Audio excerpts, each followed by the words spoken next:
बिस्मिल्लाहिर्रहमानिर्रहीम, अस्सलामु अलैकुम। आपको खुशामदीद कहते हैं बोल न्यूज हेडक्वार्टर्स में। मैं हूं आपके साथ सलमान मिर्जा। मैं हूं शाइस्ता शहजाद और मैं हूं महविश तबस्सुम। हेडलाइंस आप जान चुके, आज के बुलेटिन में आपको बताएंगे। सबसे पहले खबर शामिल करते हैं। हुकूमत को सेनेट में भी कामयाबी मिल गई है। हुकूमत 3 बिल्स ऐवान बाला से मंजूर करवाने में कामयाब हो गई है। ऑपोजिशन ऐवान में अपनी अक्सरियत का फायदा न उठा सकी। इन बिल्स में हायर एजुकेशन कमीशन बिल, सहाफियों के हुकूक के तहफ़्फ़ुज़ का बिल और कौमी एहतसाब तरमीमी बिल 2021 शामिल है। ऑपोजिशन ने बिलों की मंजूरी के खिलाफ एहतजाज और शोर शराबा किया। पे चले मैम प्लीज। हुकूमत की सेनेट में भी बड़ी कामयाबी। ऑपोजिशन को अक्सरियत के बावजूद शिकस्त।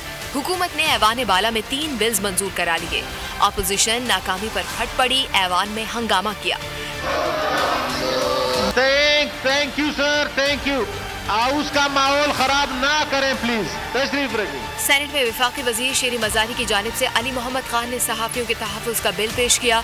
बिल के हक में 35 और मुखालिफत में सिर्फ 29 वोट आए। Sir, I on behalf of Dr. Shireen Mazari, Minister for Human Rights, want to move that the bill to promote, protect and effectively ensure the independence, impartiality, safety and freedom of expression of journalists and media professionals, the Protection of Journalists and Media Professionals Bill 2021 as passed by the National Assembly be taken into consideration. Those who are in favor of the motion में से आए again. Those against the motion में से no. वफाकी वजीर कानून barrister Farooq Naseem की जानिब से सेनेट में नैब तरमीमी बिल भी बतौर ज़िम्नी एजेंडा पेश किया गया, जिसे ऐवान बाला ने मंजूर कर लिया। बैरिस्टर फारूक नसीम का कहना था कि ये बिल हरगिज किसी एक शख्स से मुतालिक नहीं, बल्कि हर शख्स के लिए है। ये पर्सन स्पेसिफिक नहीं है और अदालत और कानून इसको पर्सन स्पेसिफिक इसलिए नहीं मानते। ये for all times to come है, हर एक के लिए है, किसी एक शख्स के लिए नहीं। इसमें से urgency there is a lot of urgency involved. वजीर मुमलिकत बराए पार्लिमानी उमूर मोहम्मद अली खान की जानिब से पेश किया गया हायर एजुकेशन कमीशन तरमीमी बिल भी मंजूर कर लिया गया। बाद अज़ा ऐवान बाला का इजलास गैर मुअय्यना मुद्दत के लिए मुलतवी कर दिया गया। पीपल्स पार्टी रहनुमा शेरी रहमान ने कहा है कि हुकूमत के लिए अब सेनेट की कार्रवाई चलाना मुश्किल हो जाएगी। ज़िम्नी एजेंडा रात की तारीकी में लाया गया और सेनेट पर शब खून मारा गया।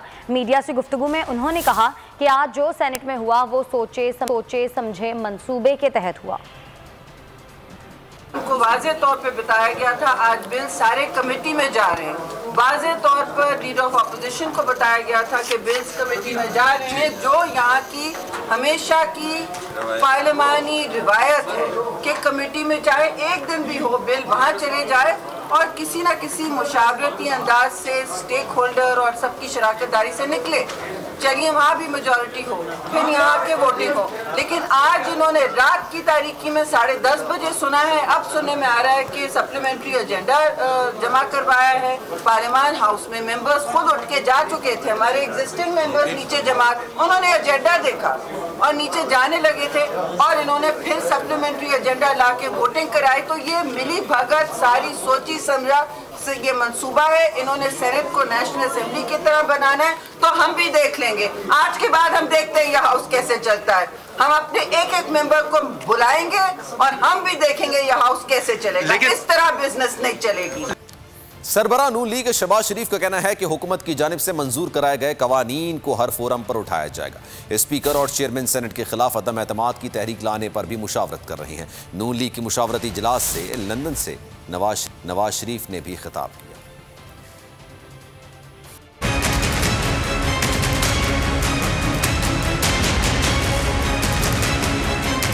नून लीग ने पार्लियामेंट के मुश्तरका इजलास में मंजूर कराए गए कवानीन के खिलाफ तहरीक चलाने का इंदिया दे दिया। मुस्लिम लीग नून के पार्लियामानी एडवाइजरी ग्रुप के इजलास से खिताब में शहबाज शरीफ का कहना था कि मंजूर कराए गए कवानीन पर हुकूमत को टफ टाइम दिया जाएगा।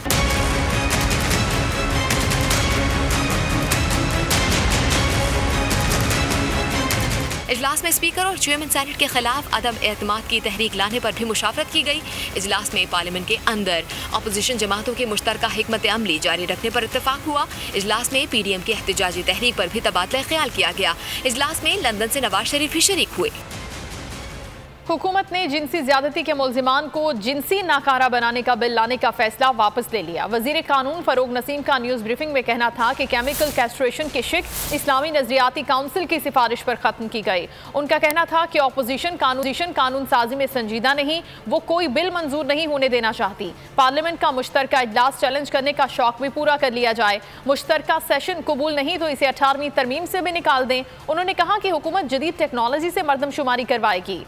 मजीद कहा कि पीपल्स पार्टी हैदराबाद में यूनिवर्सिटी के कयाम की भी मुखालिफ है। कुलभूषण के मामले पर एहसन इकबाल का हसरत मोहानी का शेर ट्वीट किया। लिखा कि खिर्द का नाम जुनू पड़ गया, जुनू का खिर्द, जो चाहे आपका हुस्न करिश्मा साज करे। साथ में गुज़िश्ता और मौजूदा हुकूमत का मुवाजना भी लिखा। कहा कि जिनके दौर में भारत के वज़ीर आज़म पाकिस्तान अमन के लिए आए वो गद्दार ठहरे, और वो जिनके दौर में कश्मीर सरेंडर हुआ और भारतीय जासूस को NRO दिया गया वो हुब्बुल वतनी के चैंपियन बन गए। हम रोजगार देते हैं, छीनते नहीं हैं, घर बनाते हैं, गिराते नहीं हैं। बिलावल भुट्टो जरदारी का नौशेरा में जलसे से खिताब। कहा इमरान खान के घबराने का वक्त शुरू हो चुका है। महंगाई ने आवाम का जीना मुश्किल कर दिया। IMF से डील ने आवाम को परेशान कर दिया। वज़ीर आला खैबर पख्तूनख्वा महमूद खान ने कहा है कि सबको मालूम है कि गुज़िश्ता नालायक हुक्मरान किस किस की उंगली पकड़कर इक़्तिदार में आए। महंगाई का रोना रोने वालों को मालूम होना चाहिए कि मौजूदा महंगाई उनकी नाकिस पॉलिसियों की वजह से है। स्वात में जलसे से खिताब में उनका कहना था कि गुज़िश्ता 2 अदवार में मुल्क पर 23,000 अरब रुपए के कर्जे चढ़े। इन लोगों ने बैरूनी कर्जे लेकर मुल्क को कर्जों में डबो दिया और अपने लिए जायदादें बनाई। वज़ीर आज़म अब इन कर्जों की किस्तें अदा करने में लगे हैं। 8,000 अरब रुपए कर्जा और 2018 तक 30,000 अरब रुपए कर्जा। ये बोझ किसने डाला? ये मुस्लिम लीग नून और पाकिस्तान पीपल्स पार्टी की हुकूमत ने मुल्क पे डाला। ये 10 सालों के सिर्फ उनके 23,000 अरब रुपए का कर्जा, ये बोझ ये उन लोगों की वजह से आया है। अब उन कर्जों के किस्तें भी अदा करनी है और ये 21 अरब डॉलर इन 3 सालों में इमरान खान की हुकूमत ने किस्तों की मद, अगर ये कर्जे ना होते तो ये 21 अरब डॉलर आपके तरक्की पे, आपकी खुशहाली पे और जो आजकल महंगाई इस पे खर्च होते। अगर उनके साथ प्लानिंग होती, इनके पास कोई प्लानिंग ही थी नहीं। ये 5 सालों के लिए आते, उनकी प्लानिंग ये थी कि किस तरह इस मुल्क को ये लूट लेंगे, किस तरह अपने जेबों को भरेंगे और किस तरह बाहर प्रॉपर्टी खरीदेंगे। ये इन चोरों डाकू लुटेरों का मुल्क नहीं है कि ये आए और सिर्फ हुकूमत यहां पर करे। हुकूमत ने 4 साल में मुल्क के साथ खिलवाड़ किया। इमरान खान आवाम की खिदमत करते तो EVM के पीछे नहीं छुपना पड़ता। इमरान न्याजी बताएं कौम से और कितना इंतकाम लेना बाकी है। लीगी रहनुमा हमजा शहबाज की हुकूमत पर गोलाबारी। कहा डेंगू से अमवात हो रही हैं, किसी को परवाह नहीं। कौम से अपील करता हूं कि उनके मुहासबे का वक्त आ गया है। कौमी वकार के लिए तमाम जमातों को इकट्ठा होना पड़ेगा। पीपल्स पार्टी और PTI में फिर लफ्जी जंग। सूबाई वजीर सईद गनी कहते हैं वफाकी हुकूमत हमारे ऊपर चौकीदार नहीं बने, हम अपने अवाम और असम्बली को जवाब दे हैं। सिंध आपको पैसे कमा कर देता है, आप मुशावरत के बगैर हमारे अफसरान को कहीं भेज देते हैं। हलीम आदिल शेख कहते हैं पीपल्स पार्टी करप्शन बचाने के लिए अफसरान का मुस्तकबिल दाव पर लगा रही है। मुराद अली शाह सिंध कार्ड खेल कर सूबे को तबाह कर रहे हैं। रोटेशन पॉलिसी में सबकी मुशावरत शामिल थी। सिंध असम्बली ने कलअदम TTP से मुज़ाकरात के खिलाफ करारदाद कसरत राय से मंजूर कर ली। अपोजिशन ने नाजिम जोखियो और फहमीदा सयाल के कत्ल से मुतालिक करारदाद लाने की कोशिश की। इजाज़त ना मिलने पर अपोजिशन अराकीन ने शोर शराबा किया और स्पीकर डाइस का घेराव किया। मजीद सलाहुद्दीन अली की रिपोर्ट में।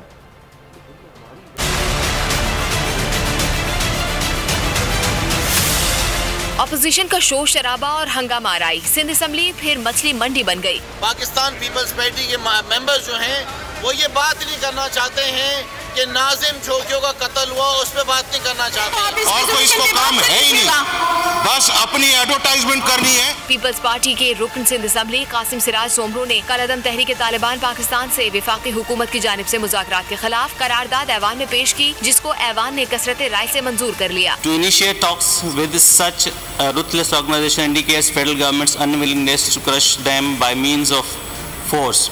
Prime Minister cannot strike a deal with TTP on its own on this matter of our national interests and must be discussed in the parliament. Opposition ने इनारदाद लाने की कोशिश की, डिप्टी स्पीकर ने इजाजत न दी, जिस पर ऑपोजिशन ने शोर शराबा शुरू कर दिया और स्पीकर के डाइस के सामने कातिल कातिल MPA कातिल के नारे लगाए।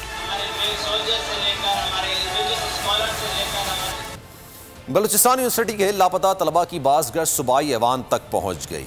नवाब असलम रईसानी और सरदार अब्दुल रहमान के इत्तरान ने लापता तलबा को फौरी बाजियाब करने का मुतालबा कर दिया।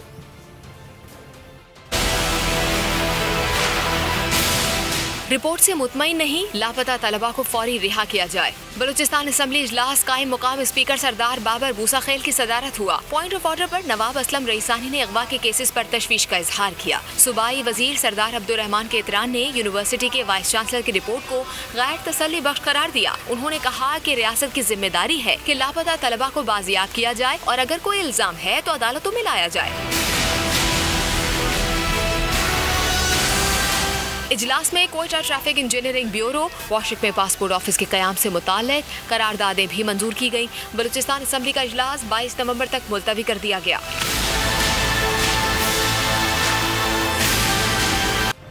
साबिक चीफ जस्टिस गिलगित बल्तिस्तान राना शमीम के खिलाफ तौहीन अदालत का केस। इस्लामाबाद हाई कोर्ट ने राना शमीम, मीर शकीलुर रहमान और दीगर को तहरीरी शोकॉज नोटिस जारी कर दिया। वज़ीर आज़म इमरान खान ने कहा है कि हमारे सिवा किसी हुकूमत ने कम आमदनी वाले अफराद की मदद नहीं की। पहली बार लोगों को घर तामीर करने के लिए बैंकों से कर्जे दिए जा रहे हैं। वज़ीर आज़म इस्लामाबाद के नवाह में बड़े रिहायशी मंसूबे का दौरा कर रहे थे।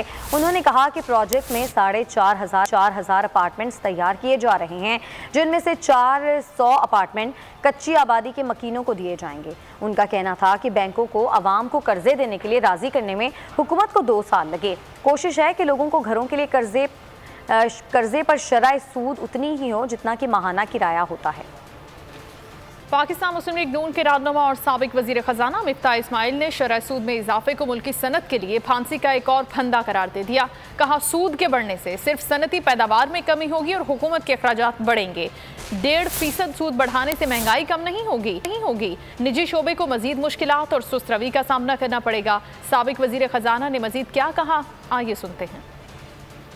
स्टेट बैंक ने आज डिस्काउंट रेट या पॉलिसी रेट को 1.5% से बढ़ाने का फैसला किया है, तो 7.25 से 8.9% पॉलिसी रेट बढ़ गया है, जिससे शरह सूद पाकिस्तान भर में हर चीज़ की बढ़ जाएगी और जितनी भी सनत है उसके लिए भी सूद महंगा हो जाएगा और बिलखुसूस हुकूमत पाकिस्तान को 400 अरब रुपए की सूद की अदायगी मज़ीद करनी पड़ेगी सालाना, क्योंकि आज ही नंबर आया है कि 1.6 अरब डॉलर से जायद का अक्टूबर के लिए दुनिया अब हमारी तारीख का सबसे ज़्यादा करंट अकाउंट डेफिसिट आया है और हम अब शायद 15 अरब डॉलर से ज़्यादा का करंट अकाउंट डेफिसिट करेंगे।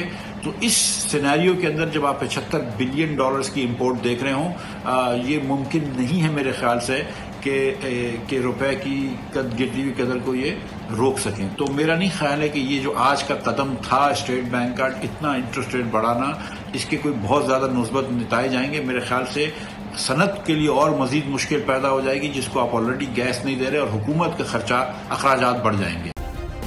सब्सक्राइब करें और बेल दबाएं ताकि कोई खबर रह न जाए।